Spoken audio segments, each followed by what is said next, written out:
Hello students, आज class 12 chapter number 6 सततता एवं अवकलनीय था का लेक्चर नंबर 8 स्टार्ट कर रहे हैं, जिसमें प्रश्नावली 6.1 और 6.2 को कंप्लीट करा दी है। आज इसकी विविध प्रश्नावली करेंगे, जिसमें सततता और अवकलनीयता दोनों के मिक्स क्वेश्चन आएंगे और उन क्वेश्चन को करते हैं। तो जितने भी इंपॉर्टेंट क्वेश्चन है विविध प्रश्नावली के वो कराता हूँ, और जो बीच बीच में थ्योरेटिकल टाइप के क्वेश्चन है उन्हें आप ऑफलाइन क्लास में भले डिस्कस कर लेना, ठीक है ना। तो आज इसके कुछ इंपोर्टेंट क्वेश्चन करते हैं। स्टार्टिंग पहले क्वेश्चन से कराते हैं, विविध प्रश्नावली। एक दो लेक्चर में ये चैप्टर कंप्लीट हो जाएगा, बिल्कुल एंड है ये इसका। विविध प्रश्नावली का क्वेश्चन नंबर पहले ही से स्टार्ट कराते हैं। एक फंक्शन दे रखा है f(x) बराबर x square minus 9 upon x minus 3। कह रहा है यदि x बराबर 3 पर सतत है, x बराबर 3 पर सतत है, तो f3 का मान ज्ञात कीजिए, ठीक है ना। ये देख लीजिए, तो आप f3 का मान डायरेक्ट मत निकाल देना यहाँ से। 3 का स्क्वायर माइनस 9, 3 माइनस 3, 0/0 आ जाएगा। या आप ऐसी कलाकारी मत करना कि इसके फैक्टर कर दो, x plus 3, x minus 3, x minus 3 से x माइनस 3 काट देना और f3 बराबर 3 प्लस 3 6 ला देना। डायरेक्ट मत कर देना इसको, ठीक है ना, क्योंकि वैल्यू ऑफ फंक्शन है, वैल्यू ऑफ फंक्शन हमेशा डायरेक्टली निकाला जाता है, ठीक है ना। तो इसने क्या कहा है इसकी लैंग्वेज के x बराबर 3 पर ये कैसा है, सतत है। अब चूंकि x बराबर 3 पर सतत है, तो इसकी बाईं सीमा बराबर दाईं सीमा बराबर फलन का मान। तो फलन का मान या तो बाईं सीमा के बराबर रख लेना या दाईं सीमा के, डायरेक्टली नहीं करते हैं, ठीक है ना, ध्यान रखना इस बात का। तो सॉल्यूशन में क्या करना है, देखना चूंकि दिया गया फलन x बराबर 3 पर सतत है,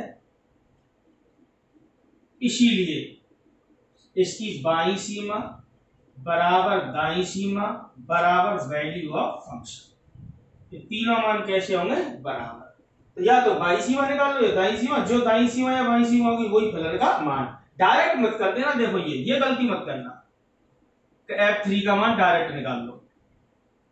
तुम कहोगे सर ऐसे क्यों निकालेंगे, हम तो इस फंक्शन को पहले हल करेंगे। तो ये भी मेथड गलत है, फंक्शन की वैल्यू हमेशा डायरेक्ट निकलती है, ठीक है ना। आप ऐसा भी मत करना कि इसके फैक्टर करके और आंसर ला दो, आंसर तो मिल जाएगा लेकिन वो रिलायबल मेथड नहीं है। फंक्शन की वैल्यू हमेशा डायरेक्ट निकाली जाती है। आप ऐसे मत कर देना कि ऐसे लाके आंसर ला दो, क्या हमने तो पहले फैक्टर कर लिया, फंक्शन को चेंज करा दिया, कॉमन फैक्टर हटा लिए। वो लिमिट वाले केस में करते हैं, ध्यान रखना। वैल्यू ऑफ फंक्शन तो डायरेक्टली निकलता है, ठीक है ना। इसीलिए उसने कहा भी है कि यदि x बराबर 3 पर सतत है तो f3 का मान ज्ञात कीजिए। मतलब f3 का मान बाईं सीमा दाईं सीमा के बराबर होगा, या तो ये निकाल दीजिए या ये। क्लियर। तो अब निकाल लीजिए दाईं सीमा, ये निकालो या ये निकालो, ये निकालो। ये दाईं सीमा निकाल लो x बराबर 3 पर। लिखने का तरीका, limit h tends to 0 f3 plus h। 3 से अधिक, कम या ज्यादा हमें तो यहीं पर रहना है, क्योंकि फंक्शन अलग तो बटा हुआ है नहीं। तो fx का मान ये है, तो f3 प्लस h का क्या होगा, जहां जहां x दिखाई दे रहा है वहां पे क्या लगा देना है, 3 प्लस h। तो 3 प्लस h का होल स्क्वायर माइनस के 9 upon 3 plus h minus 3। Clear. 3 से 3। अभी मत लिमिट लगा देना गलती से भी, कि अभी लिमिट लगा दो तो 0/0 आ जाएगा। कॉमन फैक्टर को हटाएंगे, इसका होल स्क्वायर खोलो पहले। तो limit h tends to 0 a plus b का whole square a square plus b square plus 2ab 6h minus 9 upon h। Clear. 9 से 9, ऊपर से क्या कॉमन मारा है, h। तो h ऊपर से कॉमन लोगे तो क्या बचेगा, h plus 6 upon h। h से h, अब लिमिट लगा दो, h की जगह 0, क्या आएगा यहाँ से 0 प्लस 6, क्या आएगा 6। तो दाईं सीमा का मान कितना निकला, 6। मतलब इसका मान 6 निकला, जो इसका मान है वही तो f3 का मान है। एंड में लिख देना फ्रॉम फर्स्ट f3 प्लस 0 बराबर काय के था, f3 के। f3 प्लस 0 का मान कितना है, 6। तो यहां से निकला अतः। ऐसे लिख के आना कि f3 का मान बराबर किसके होगा, 6। गलती से भी ऐसे मत कर देना, जो ये तरीका है। ठीक है ना, क्योंकि वैल्यू ऑफ फंक्शन हमेशा डायरेक्ट निकाला जाता है, ठीक है ना, और डायरेक्ट निकालोगे तो ये क्या आएगा 0/0। क्लियर। तुम कहोगे सर ऐसे भी किया जा सकता है, आंसर लाने के लिए आपको सही लग रहा होगा, लेकिन इस तरीके से नहीं करना है, आपको गवर्नमेंट एग्जाम में ऐसे करके आता है। क्लियर। तो ये चीज मत करना कुछ भी, इसीलिए उसने स्पेशल कहा भी है कि x बराबर 3 पर ये फलन कैसा है, कंटिन्यूअस, तो f3 का मान ज्ञात कीजिए। क्लियर। तो ये क्वेश्चन नंबर फर्स्ट था। अब मैं इसकी कुछ टिपिकल क्वेश्चन कराता हूं, जो भी है थ्योरेटिकल टाइप के सवाल आप पढ़ लेना, थ्योरी वाले हैं वो मैं आपको डायरेक्ट बता दूंगा, उनमें कुछ नहीं है, ठीक है ना। तो जितने भी इंपॉर्टेंट क्वेश्चन आने वाले हैं विभिन्न वो कराता हूं, क्योंकि 2 नंबर का चैप्टर देखो इतना लॉन्ग हो गया है, 8 अगले लेक्चर में ये खत्म करा देंगे, ठीक है ना। फिर आपका चैप्टर नंबर 7 स्टार्ट कराएंगे, अंकलज वाला, जिसका 6 नंबर का क्वेश्चन बोर्ड एग्जाम में आता है। क्लियर। तो देखते हैं आगे के क्वेश्चन।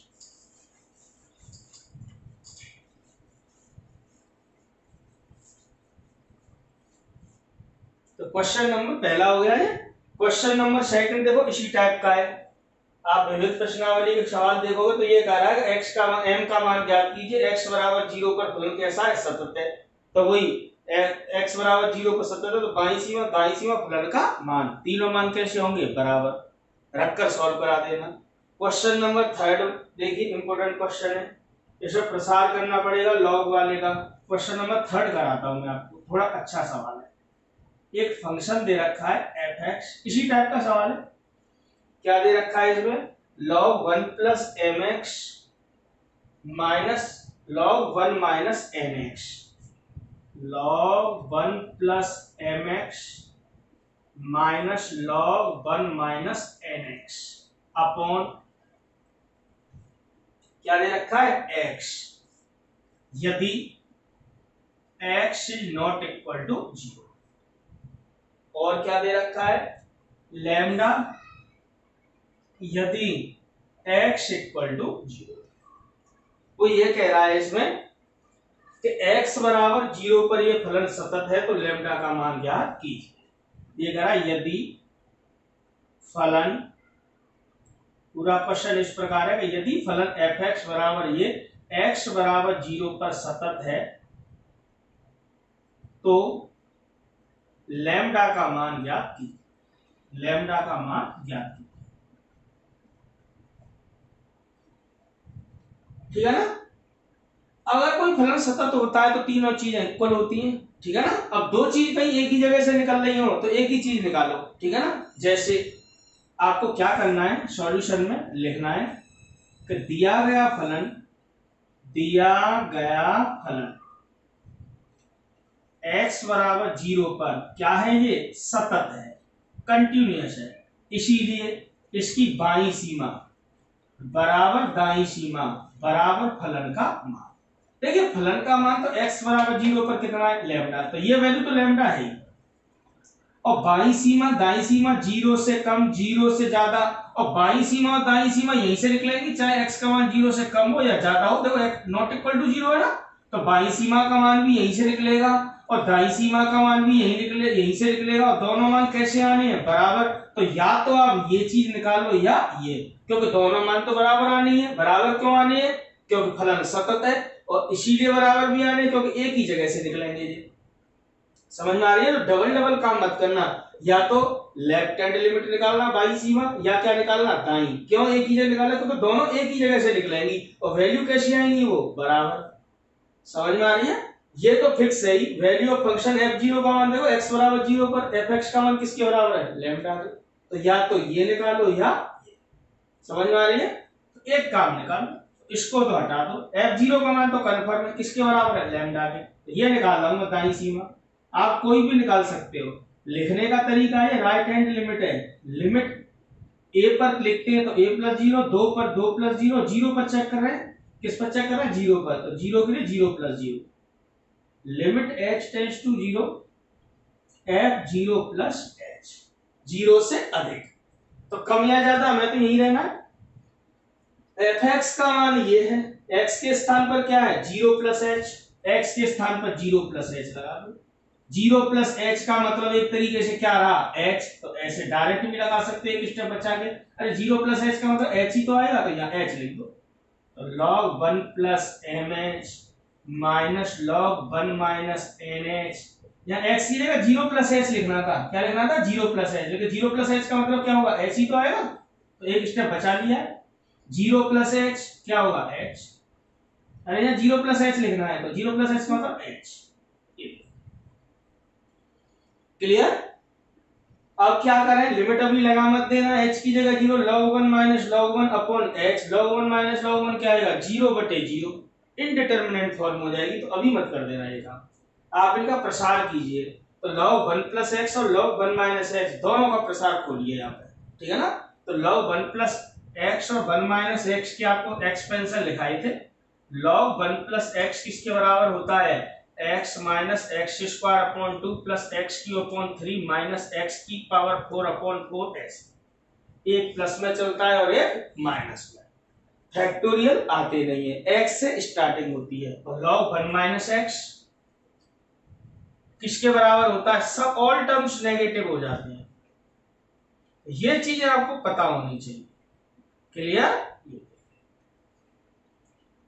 x के स्थान पर यहाँ mh है और यहाँ पर क्या है? nh। ये log 1 प्लस एक्स के फॉर्मूले से, ये log 1 माइनस एक्स के फॉर्मूले से, उन दोनों फॉर्मूले से इसको सॉल्व करना है। तो करते हैं, देखिए। तो limit h tends to 0, log 1 plus X, ऊपर वाला x की जगह mh चलेगा, mh माइनस mh का square, m square h square upon 2 plus X cube इसका क्यू करोगे M cube H cube upon 3। एक प्लस में चलेगा और एक माइनस में। क्लियर है? और ये माइनस के टर्म आएंगे सारे। एक्स की जगह एन एच चलेगा, minus K N H minus K N square H square upon 2, ये एन है, ठीक है ना? Minus N cube H cube upon 3 minus dot dot dot, ये देखिए अपॉन ये वाला h ऐसे। अरे लाइनें समझ में आ रही है? इसमें से माइनस कॉमन में आएगा, तो माइनस माइनस क्या हो जाएगा? प्लस। तो लिखते हैं इन टर्म्स को, ठीक है ना? तो ऊपर से सॉल्व कर दूंगा यहां से, कोई दिक्कत नहीं, कैसे भी करना। कैसे लिखोगे इसको? ये फॉर्मूले लगाए दो, ठीक है ना? तो इसको हल कर रहा हूं मैं, जरा ध्यान से समझना। इसको हल कर रहा हूं, तो लिमिट h टेंड्स टू 0, मैंने क्या किया? इस पूरे में से h कॉमन ले लिया, ठीक है ना? तो h को बाहर निकाल दो, h। यहां से क्या आएगा? m माइनस यहां से क्या आएगा? h कॉमन ले लिया है, m square h upon 2 plus यहां से क्या आएगा? h कॉमन लिया है, m Q h square upon 3 minus dot dot dot.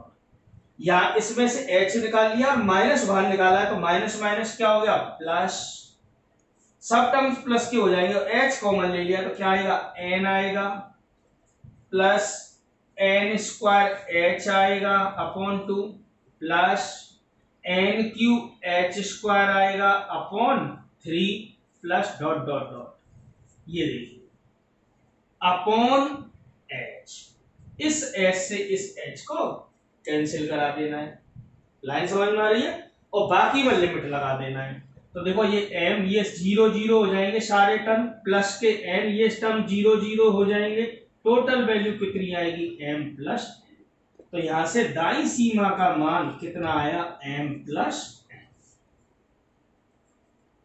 Clear? समझ में आ रही होगी, कोई दिक्कत नहीं है इसमें। और वैल्यू ऑफ फंक्शन f0 का मान किसके बराबर था? लैम्डा। ये दोनों मान फ्रॉम फर्स्ट में जमा देने हैं। तो लैम्डा बराबर इसके होगा, इसकी वैल्यू कितनी आई है? m plus n। तो लैम्डा का मान किसके बराबर आएगा? m प्लस n के। ऑप्शन दे रखे हैं, हालांकि ऑब्जेक्टिव सवाल हमारे पेपर में नहीं आता है। तो आपका लैम्डा का मान कितना आएगा? m plus n। लगा दो ये वैल्यू कहां पर? फ्रॉम फर्स्ट में। बस एक लाइन लिखनी है, समझ में आ रहा होगा ये? तो फ्रॉम फर्स्ट में जमा देना। ये देखिए, ये देखिए लैम्डा का मान निकालना है, यहाँ पर ये मत निकालना, ये यही निकलेगा सेम, ठीक है ना? फ्रॉम फर्स्ट f0 प्लस 0 बराबर किसके था? f0 के, मतलब दाई सीमा फलन के मान के बराबर। एफ जीरो प्लस जीरो का मान कितना है एम प्लस एन, और ये वैल्यू कितनी है लैम्डा। अतः लैम्डा बराबर कितना था एम प्लस एन। ये अपना कंप्लीट हो गया, समझ में आ गया होगा। तो ये लॉग का प्रसार ये चीज आनी चाहिए, ये नहीं आएगी आप इसकी लिमिट को हल नहीं कर पाओगे, ठीक है ना। तो जितने भी प्रसार थे महत्वपूर्ण प्रसार ये मैंने आपको थ्योरी में लिखाए हुए हैं, e की पावर x, e की पावर माइनस x, a की power x, sin x, tan x, cos x, ये मैंने आपको लिखाए हैं। log 1 plus x, log 1 minus x, clear. तो ये क्वेश्चन समझ में आ रहे हैं, ठीक। इंपॉर्टेंट क्वेश्चन है, बोर्ड एग्जाम में पूछा गया है, ईयर मुझे ढंग से याद नहीं है लेकिन 100% आया हुआ सवाल है, ठीक है ना। क्वेश्चन आगे बढ़ाते हैं। थ्योरेटिकल टाइप क्वेश्चन में आपको नहीं करा रहा, ये आप खुद कर लेना, और जो इजी लेवल के सवाल है वो भी नहीं करा रहा, क्योंकि आपने सवाल हर तरीके का निकालना सीख लिया है, ठीक है ना। तो क्वेश्चन आगे बढ़ाते हैं। तो क्वेश्चन देखेंगे अब इसका अगला क्वेश्चन नंबर 4, बिल्कुल सेम टाइप का है। x बराबर 3 पर सतत है तो लैम्डा का मान ज्ञात करना है। तो बाईं सीमा फलन के मान के बराबर लगा देना, फलन का मान 4 है, बाईं सीमा से लैम्डा आ जाएगा, सरल करा देना। क्वेश्चन नंबर इसके बाद 5वां cot x x बराबर n पाई बाई 2 पर असतत है तो n का मान ज्ञात कीजिए, ठीक है ना। थ्योरेटिकल टाइप के सवाल है, ये सब क्वेश्चन खुद करने हैं। 5वां 6ठा ये सारे क्वेश्चन करने हैं, 7वां 8वां ये क्वेश्चन सब इजी है, 9वां 10वां ये सब इजी क्वेश्चन है। क्वेश्चन लेता हूं मैं आपका 12वां क्वेश्चन, इंपॉर्टेंट क्वेश्चन है, अच्छा सवाल है। देखते हैं क्वेश्चन नंबर 12। क्वेश्चन नंबर 12 देखिए, थ्योरेटिकल टाइप के जितने भी सवाल है वो बीच में मैंने छोड़ दिए, ठीक है ना। उनको आप जब ऑफलाइन क्लास हो तो डिस्कस कर लेना, केवल थ्योरेटिकल टाइप के बोर्ड एग्जाम में वो कभी भी नहीं पूछे गए, ठीक है ना। देखिए क्वेश्चन नंबर, बिल्कुल सेम टाइप का सवाल है अभी जो कर रहे थे, लेकिन थोड़ा टेक्निकल सवाल थोड़ा बड़ा है, उसको करते हैं। क्या कह रहा है कि यदि फलन fx बराबर, यदि फलन fx बराबर किस तरीके से दे रखा है, sin m plus 1 into X plus sine X upon X, ठीक है ना। If x is less than 0, और क्या दे रखा है 1/2 if x equal to 0 and x की पावर 3/2, x की पावर 3/2 प्लस 1/2 यदि x ग्रेटर देन 0। ये क्वेश्चन दे रखा, कह रहा है x बराबर 0 पर सतत है तो m का मान ज्ञात कीजिए। ध्यान समझ ना, यदि फलन ये x बराबर 0 पर सतत है तो m का मान ज्ञात कीजिए, m का मान ज्ञात कीजिए, ये अपना क्वेश्चन है, ठीक है ना। अब कभी कभार क्या होता है, हम सारी चीजें निकालना चालू कर देते हैं, क्वेश्चन को जानबूझ के बड़ा बड़ा कर देते हैं। जितना जरूरत है उतना काम करना है। तो आपको लिखना है चूंकि दिया गया फलन x बराबर 0 पर सतत है,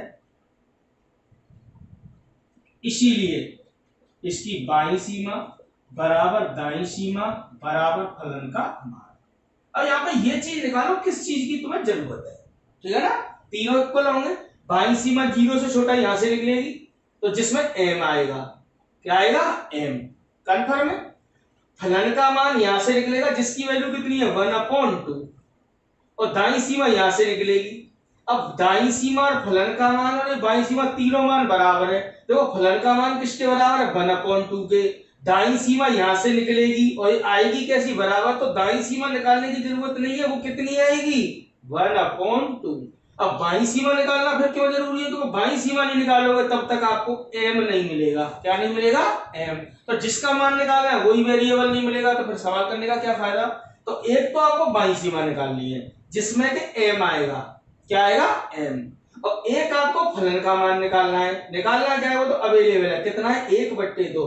दाई सीमा मत निकालना, चलो दाई सीमा तो इन्हीं के इक्वल आएगी, और दाई सीमा में कहीं m दिखाई दे नहीं रहा है, मतलब दाई सीमा फलन के मान के बराबर, तो दाई सीमा का मान कितना आने वाला है 1/2। तो अब ये चीज मत निकालना अब इसमें, तो इसको निकालोगे ना तो यहां से निकलेगी, और ये मान किसके बराबर आएगा, फलन के मान के। तुम कहोगे इसके क्यों नहीं, अरे इसमें तो m है तो m वैल्यू आएगी, लेकिन इसमें तो m कहीं नहीं है, कांस्टेंट वैल्यू आएगी, और वो किसके बराबर आएगी, फलन के मान के बराबर, और फलन का मान कितना है 1/2। दिमाग में आ रही है बात। तो आपको अब क्या निकालना है, केवल बाई सीमा निकालनी है जिसमें m आएगा, और वैल्यू ऑफ फंक्शन तो है ही किसके बराबर 1/2। समझ में आ रही, ये मत निकालना कि 1/2 ही आएगा कन्फर्म, ठीक है ना। तो स्टार्टिंग करते हैं, ये चीज समझ में आ गई, तो क्वेश्चन को बढ़ाना नहीं है, तो केवल बाई सीमा निकालो। लिखने का तरीका आपको पहले से पता है, limit h tends to 0 f 0 minus h, 0 से कम या ज्यादा वहां चलना है तुम्हें, ठीक है ना। सॉरी, कम के लिए चलना है, ज्यादा के लिए तो ये है ही। देखो x का मान 0 से कम यहां पर है, यहां लगाइए, तो limit h tends to 0 sine m+1, और यहां पर लगाओगे 0 माइनस h, तो क्या हो जाएगा माइनस h, लिखना चाहो लिख लो, 0 minus h plus sign 0 minus h upon x की जगह पर 0 माइनस h। देखो माइनस h है, माइनस आ जाएगा, और साइन माइनस थीटा आप अच्छे से जानते हो कि साइन माइनस थीटा बराबर किसके होता है, माइनस के साइन। तो माइनस बाहर निकल आएगा, यहां से भी माइनस बाहर आएगा, माइनस इसमें से पूरे में से कॉमन ले लो, माइनस से ये वाला माइनस हट जाएगा भाई। साइन माइनस एच का इससे गुणा होगा तो माइनस m+1 इंटू एच हो जाएगा, तो साइन माइनस थीटा, ये भी साइन माइनस एच मतलब साइन माइनस थीटा, माइनस यहाँ पर भी आ जाएगा, माइनस यहाँ पर, माइनस कॉमन ले लो, तो एक स्टेप बच भी जाएगा आपको। ये समझ में आती है ना बात, साइन माइनस थीटा किसके बराबर होता है, माइनस के साइन, ठीक है ना। मेरा कहने का मतलब माइनस यहां से भी बाहर निकलेगा, माइनस यहां से भी, माइनस आप कॉमन ले लो, तो क्या आएगा माइनस के sine m+1 into h minus sine h, minus common ले लिया, क्या रह जाएगा साइन एच, दोनों में से कॉमन ले लिया है, क्लियर है ना, दोनों में से कॉमन ले लिया ऐसे अपॉन माइनस एच, ये देखिए माइनस से माइनस। अभी लिमिट मत लगा देना, अभी लिमिट लगा दोगे सब गलत हो जाएगा। कैसे गलत हो जाएगा भाई, अगर h की जगह 0 लगाओगे तो साइन 0 प्लस साइन 0, साइन 0 का मान 0 होता है, तो 0 प्लस 0 0/0 आ जाएगा। आप काम कीजिए, इसका अलग अलग लगा दीजिए भाग, या कुछ टीचर क्या कराते हैं sine c plus sine d का फॉर्मूला लगाते हैं, सवाल लेंदी हो जाता है, आपको ये काम नहीं करना है, आपको सीधा सीधा अलग अलग लगा दो इसमें बात। तो इसको ऐसे लिखो, limit h tends to 0 sine m+1 into h upon h, इसमें अलग भाग लगा दिया, plus sine h upon h। देखिए समझ में आ रहा होगा, दो फलन जुड़ रहे हो या घट रहे हो, लिमिट लगा दी तो इसके साथ भी लग जाएगी और ये इसके साथ भी, ठीक है ना। ये चीज तो आपकी समझ में आ गई होगी। इसको हटा दूं, अरे लिख दूं साइन माइनस थीटा, कहीं पर भी लिख दो, बराबर क्या होता है माइनस साइन थीटा, ये चीज तो आपको कंफर्म। अच्छा, आपको कई बार बता रखा है कि लिमिट h टेंड्स टू 0 पर sin h अपॉन h का मान कितना होता है 1, ये भी जानते हो कि लिमिट h टेंड्स टू 0 पर sin h अपॉन h का मान कितना होता है 1। और क्या बताया था, मैंने बताया था अगर ये कोफिशिएंट या 2h है तो यहां पर भी क्या होना चाहिए 2h, तो भी इसका मान कितना हो जाता है 1। अगर यहाँ 3h है तो यहाँ पर भी क्या हो जाए 3h। तो यहाँ पर क्या देख रहे हैं, h के साथ किसका गुणा हो रहा है m प्लस f1 का, तो यहाँ पर भी क्या हो m+1 हो, तो इस पूरे का मान कितना हो जाएगा 1।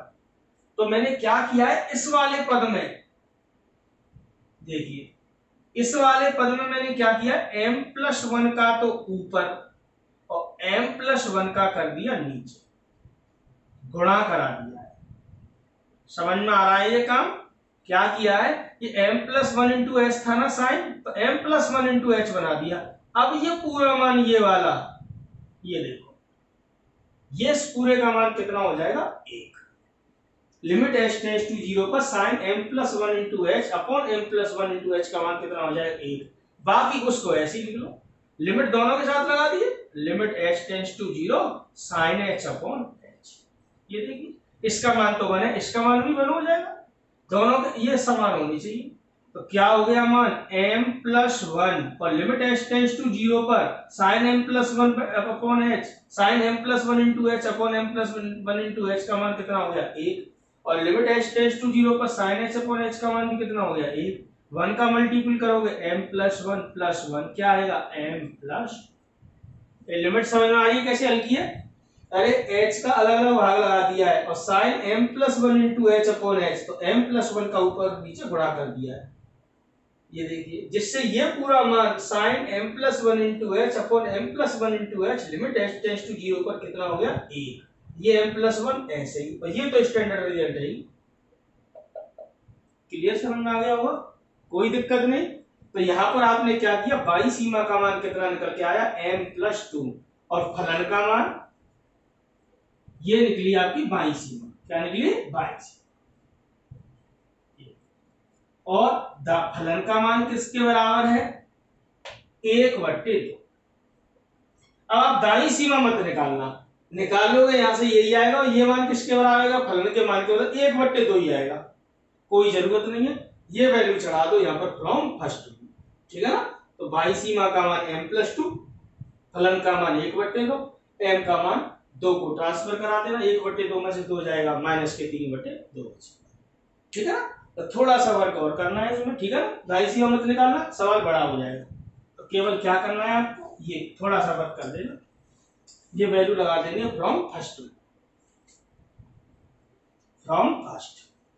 तो बाई सीमा बराबर किसके फलन के मान, बाई सीमा का मान आपने कितना निकाला m+2 और फलन का मान कितना निकाला 1/2, तो m बराबर क्या आया 1/2 माइनस 2, m बराबर -3/2, 2 दूनी 4, 1 में से 4 आएगा -3। क्लियर समझ में आ रहा है, कोई दिक्कत नहीं है, सीधे सीधे क्वेश्चन, जितने भी टिपिकल क्वेश्चन उनको कराने का प्रयास करा रहा हूं, और तो कुछ नहीं। क्वेश्चन नंबर 13 भी आसान है, m तथा n के मान ज्ञात कीजिए जबकि फलन दे रखा है, ये क्या है सतत फलन है, तो x बराबर 2 पर सतत ले लेना और x बराबर 4 पर दो इक्वेशन बना लेना m और n में, उनको हल करा देना। मैं आपको समझाता हूं कैसे करना,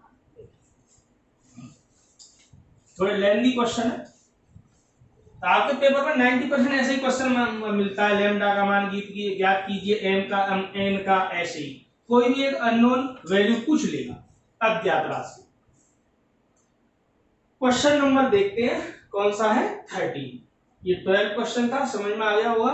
क्वेश्चन नंबर देखते हैं 13, ये क्या कह रहा है, m तथा n का मान ज्ञात कीजिए, m तथा n का मान ज्ञात कीजिए।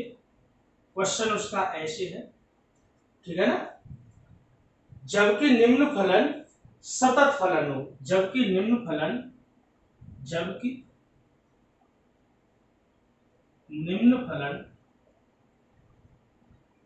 क्या है सतत है, मतलब ये प्रत्येक बिंदु पर सतत है, जो भी सम्मुख बिंदु दे रखे हैं, ठीक है ना। तो f(x) का मान किसके बराबर दे रखा है, ये x² plus mx plus n, ऐसे यदि x is greater than or equal to 0 and less than 2, 4x minus 1 दे रखा है, यदि x greater than or equal to 2 less than 4, less than or equal to 4, और क्या दे रखा है mx² plus 17n, mx² plus 17n, ठीक है ना। If x is greater than 4 and less than or equal to 6, ये क्वेश्चन है, एक बार वैल्यू देख लेना, x² plus mx plus n, 4x minus 1 और क्या दे रखा है mx square plus 17n, x greater than और equal to 0 less than 2, x greater than और इक्वल टू 2 लेस देन और equal to 4 and x greater than 4 and less than 6। Clear? तो देखो पहले से कह दिया है कि ये फलन कैसा है, सतत है।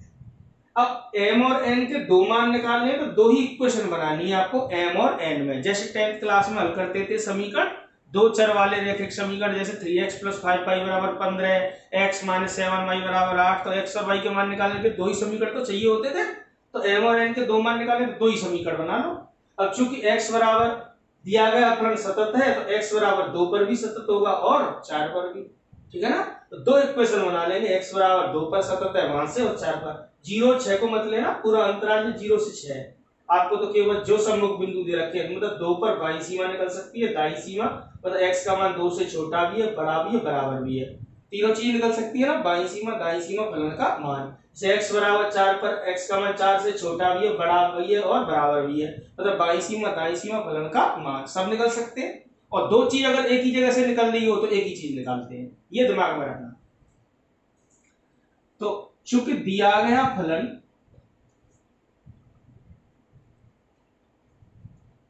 सतत फलन है, इसीलिए यह बिंदु, यह फलन बिंदु x बराबर 2 एवं x बराबर 4 पर सतत होगा। ठीक है। तो अब तब x बराबर 2 पर सतत है तो इस पर 2 पर बाईं सीमा दाईं सीमा और फलन का मान ये बराबर होंगे, तथा 4 पर सतत है तो 4 पर बाईं सीमा दाईं सीमा और फलन का मान ये बराबर होंगे। तो x बराबर 2 पर सतत है, 2 पर बाईं सीमा दाईं सीमा फलन का मान बराबर होगा, और 4 पर सतत है तो 4 पर बाईं सीमा दाईं सीमा फलन का मान ये बराबर होगा। तो इससे बना लो एक समीकरण इससे। अब देखो x बराबर 2 पर देखोगे तो देखो ध्यान से समझना, x का मान 2 से बड़ा भी है और बराबर भी है, मतलब फलन का मान भी यहीं से निकलेगा और दाईं सीमा भी यहीं से निकलेगी। तो आप दाईं सीमा और फलन का मान एक ही जगह से निकलना है और कैसा निकलना है, वो बराबर।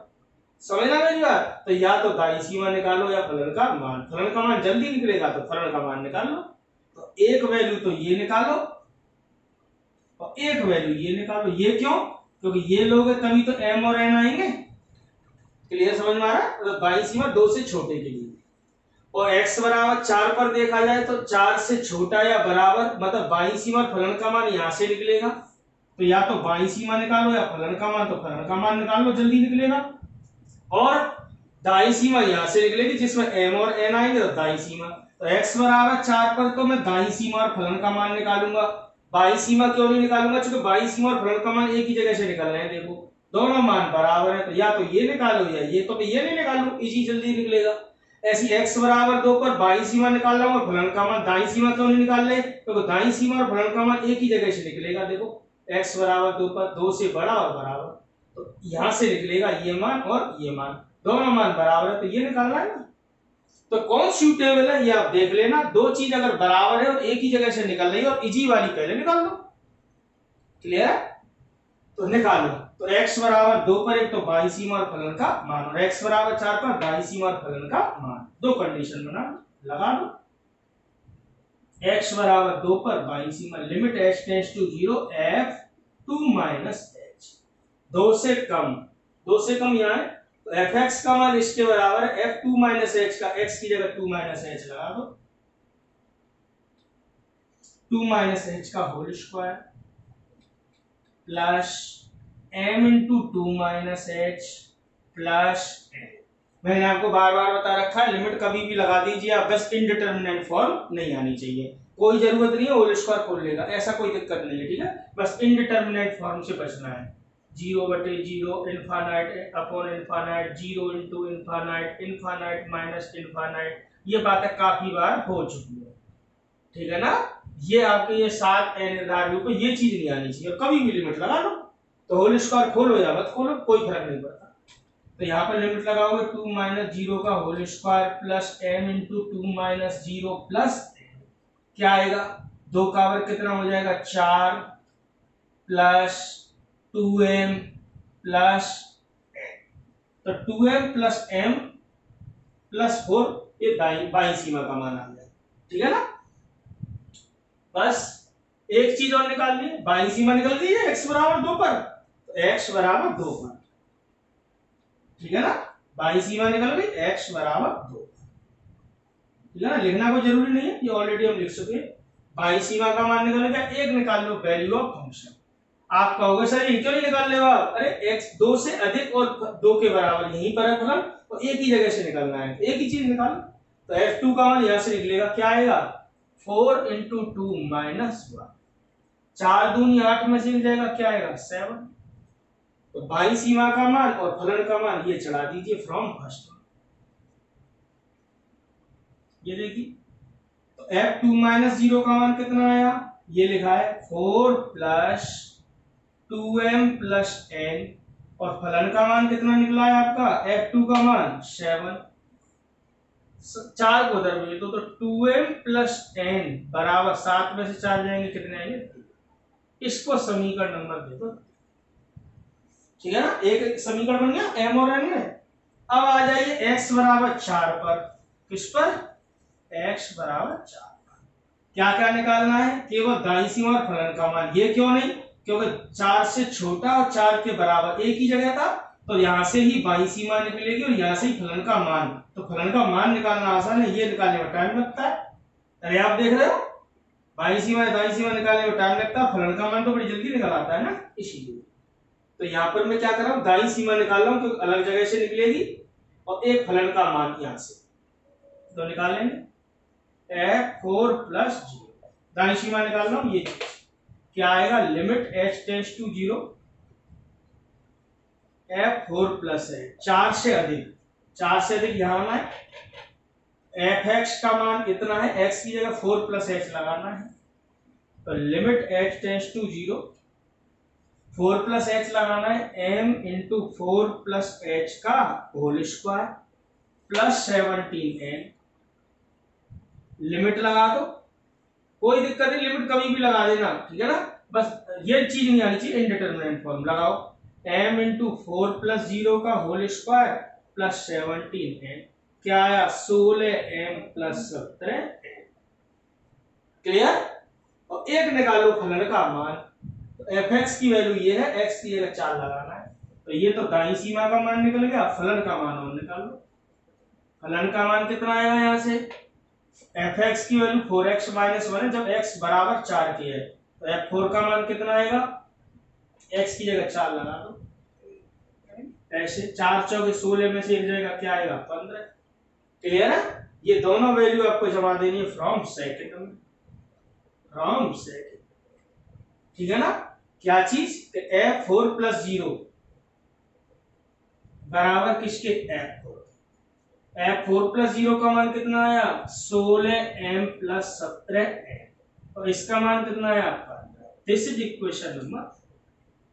अब एक तो समीकरण 3 और एक समीकरण नंबर 4, इन दोनों समीकरणों को हल कराना है आपको, या तो विलोपन विधि लगा लेना या कोई सी लगा देना 10th क्लास की, विलोपन, प्रतिस्थापन, तुलनात्मक, वज्रगणन, कोई सी, इन दोनों समीकरण को हल कर देना, m और n के मान आ जाएंगे।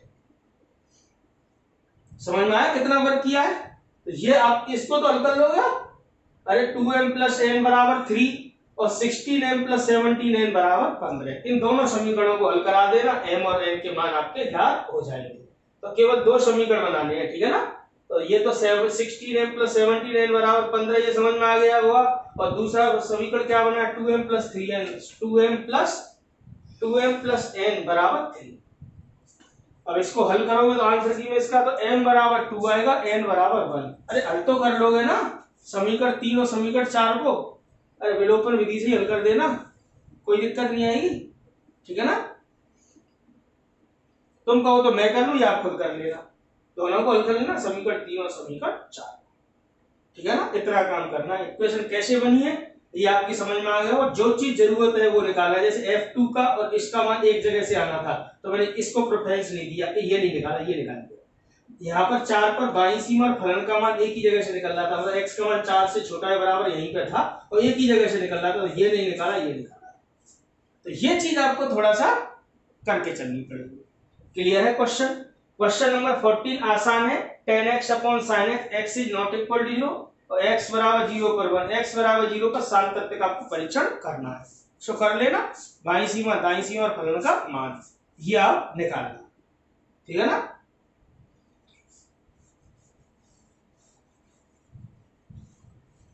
क्वेश्चन कराता हूं मैं अगला।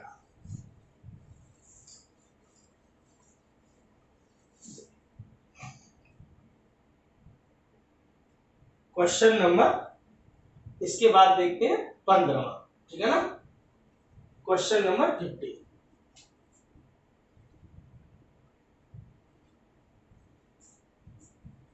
ठीक है ना। क्वेश्चन नंबर 15 में क्या दे रखा है? एफ एक्स बराबर दे रखा है mode x minus 3, mod x minus 3 if x is greater than or equal to 1, और क्या दे रखा है? X square upon 4 minus 3x upon 2 plus 13 upon 4, x square upon 4 minus 3x upon 2 plus 13 upon 4। क्या कह रहा है? If x is less then 1, ठीक है ना। अगर के लिए बिंदु x बराबर 1,3 पर शांत तथ्य का परीक्षण कीजिए। 1 पर भी करना है और 3 पर भी करना है, ठीक है ना। अब ये चीज आपको समझनी है, ठीक है ना। तो पहले आपको इसको सॉल्व करना है, ठीक है ना। तो आप मोड x के बारे में क्या जानते थे? पहले ये देखना। मोड x के बारे में जानते थे कि ये x होता है यदि x इज ग्रेटर देन और इक्वल टू 0 और माइनस x यदि x is less then. Clear है? तो मोड x माइनस 3 के बारे में क्या विचार होगा? जहां जहां x है वहां पर क्या समझना है? x माइनस 3 लगा दो, अभी समझ में आ जाएगा, ठीक है ना। थोड़ा तसल्ली रखनी है। x माइनस 3 यदि x माइनस 3 लेस देन 0, मतलब जहां जहां x था मैंने क्या लगा दिया? x माइनस 3, क्योंकि मापांक से स्वतंत्र करना आपको जरूरी है, ठीक है ना। तो मोड x माइनस 3 बराबर क्या होगा? x माइनस 3 यदि 3 को इधर भेज दो, x इज ग्रेटर देन और इक्वल टू 3, माइनस को अंदर करोगे 3 माइनस x यदि x 3 को इधर भेजो लेस देन। समझ में आ रहा है? अब 1 की बात क्या कह रहा है? 1 से बड़ा है तो ये लेना है। देखो 1 और 3, तो 1 से बड़ा 3 से छोटा तो एक ही जगह रहेगा। ध्यान समझना क्या रहेगा? 1 से बड़ा और 3 से छोटा, मतलब 1 से बड़ा का मतलब क्या? 3 से छोटा, मतलब 1 से बड़े के लिए आपको वैल्यू ये लेनी पड़ेगी। जैसे x का मान 1 से छोटे पर तो ये है, 1 से बड़ा है उसके बराबर वो आपको ये वाली वैल्यू लेनी पड़ेगी, जो 1 से बड़ा है उसके बराबर 3 से तो छोटा ही रहेगा। किससे छोटा रहेगा? 3 से। दिमाग में आ रही है? तो आपको कैसे बनाना है ये? देखो 1 से छोटा स्पेशल मान, 1 से बड़ा और 3 से छोटा आपको ये वाला लेना है, ठीक है ना। और 3 से बड़ा या उसके बराबर ये लेना है। तो मोड x माइनस 3 का मान ये भी है और ये भी है। ये कब है? जब x का मान 3 से बड़ा है उसके बराबर। ये कौन है? 3 से छोटा। जब x का मान 3 से छोटा है तो ये लेना। 3 से छोटे का मतलब क्या है? 1 से बड़ा या उसके बराबर। तो यहां पर क्या करना है? इसको ढंग से लिखना है और लिखना है मापांक से स्वतंत्र करने पर। मापांक से स्वतंत्र करने पर। क्लियर? तो fx बराबर क्या होगा? इस लाइन को तो आप ऊपर लिख दो, इसको अलग कर दो 1 से छोटे के लिए। क्लियर? ये ले। अब दूसरा मान यह इसका 1 से बड़ा या उसके बराबर, तो 1 से बड़ा या उसके बराबर वो काय से छोटा रहेगा? 3 से, और 3 से छोटा रहेगा तो मोड x माइनस 3 का मान किसके बराबर होगा? 3 माइनस, अरे माइनस क्या होगा, माइनस को अंदर में दिया मैंने, तो यहाँ पे क्या लिखना 3 माइनस एक्स यदि x इज ग्रेटर देन और equal to 1 and less than 3, less than 3 वाला इसी में लिख दिया। और लास्ट 3 से बड़ा है उसके बराबर क्या लेना x माइनस 3 यदि x इज ग्रेटर देन और इक्वल टू 3। समझ में आ गया होगा, ये चीज समझ में आई। मैंने क्या कर दिया है, देखो मॉड x का मान ये होता है, x की जगह x माइनस 3 है तो ये हो जाएगा, 3 को उधर भेज दिया, सरल करके लिख दिया ax माइनस 3, माइनस को अंदर भेजा तो ये आ गया। मतलब मॉड x माइनस 3 का मान ये लेना है, जब x का मान 3 से बड़ा है उसके बराबर ये लेना है, और 3 से छोटा के लिए ये लेना है। और जब x का मान 3 से छोटा है तो उसी में इस कंडीशन को मिलाना है 1 से बड़ा या उसके बराबर। जो 1 से बड़ा या उसके बराबर वो इसी पर दे रखा था, तो इसलिए इसको कहां से लेना है, 3 से छोटे पर। ठीक है, 1 से बड़ा या उसके बराबर, 3 से बड़ा मत कर देना, ठीक है ना, 3 से बड़े पर तो फलन ये रहेगा। तो इन दोनों को मिक्स करा दिया यहाँ पर, 3 से बड़ा या उसके बराबर है x का मान, तो मॉड x माइनस 3 का मान x माइनस 3 लिख दिया है, और x का मान 3 से छोटा है तो मॉड x माइनस 3 का मान 3 माइनस x लिख दिया, और 1 से बड़ा या उसके बराबर को इसी में मिला लिया है 3 से छोटे में। क्लियर है, तो ये मापांक से हो गया स्वतंत्र। अब x बराबर 1 पर और x बराबर 3 पर इसकी सततता की करनी है जांच। तो x बराबर पहले 1 पर कर लेना, फिर x बराबर 3 पर। क्लियर है, तो ये क्वेश्चन अब आसानी से हल किया जा सकता है। तो x बराबर 1 पर भी जांच कर लेना और x बराबर 3। क्लियर है, तो x बराबर 1 पर यहां से बाईं सीमा निकाल लेना, दाईं सीमा का मान यहां से फलन का मान भी, तीनों बराबर आ जाए सतत होगा, अन्यथा असतत होगा। ऐसे x बराबर 3 पर बाईं सीमा निकालनी है और दाईं सीमा निकालनी है, चेकआउट हो जाएगा। स्वतंत्र करना समझ में आ गया मापांक से, ऑलराइट। तो ये क्वेश्चन नंबर हमारे कहां तक हो गए, क्वेश्चन नंबर 15 तक हो गए। आगे इसमें कुछ क्वेश्चन इंपोर्टेंट दे रखे 16वां 17वां, तो इसमें एक दो सवाल और हैं जो सवाल इंपोर्टेंट है, तो अगले लेक्चर नंबर 9 में ये चैप्टर कंप्लीट रूप से फिनिश हो जाएगा। ठीक है ना, तो ये क्वेश्चन आप घर पर ट्राई कर लेना, x बराबर 1 पर भी सततता की जांच कर लेना और 3 पर। ठीक है ना, तो आज का लेक्चर नंबर 8 आपकी समझ में पूरा आ गया होगा। जो बीच के क्वेश्चन है वो थ्योरी टाइप के क्वेश्चन है, वो तो मैंने छोड़ दिए, और फिर भी कोई क्वेश्चन रह गया हो तो आप इसको ऑफलाइन क्लास जब चलेंगे डिस्कस कर लेंगे। ठीक है ना, कल का लेक्चर और लेकर आएंगे, लेक्चर नंबर 9, और ये चैप्टर को क्लोज कराएंगे। फिर आपका चैप्टर नंबर 7 स्टार्ट कराएंगे अवकलज, जो कि बोर्ड एग्जाम में 6 नंबर का आता है। तो आज के लिए इतना ही, थैंक यू।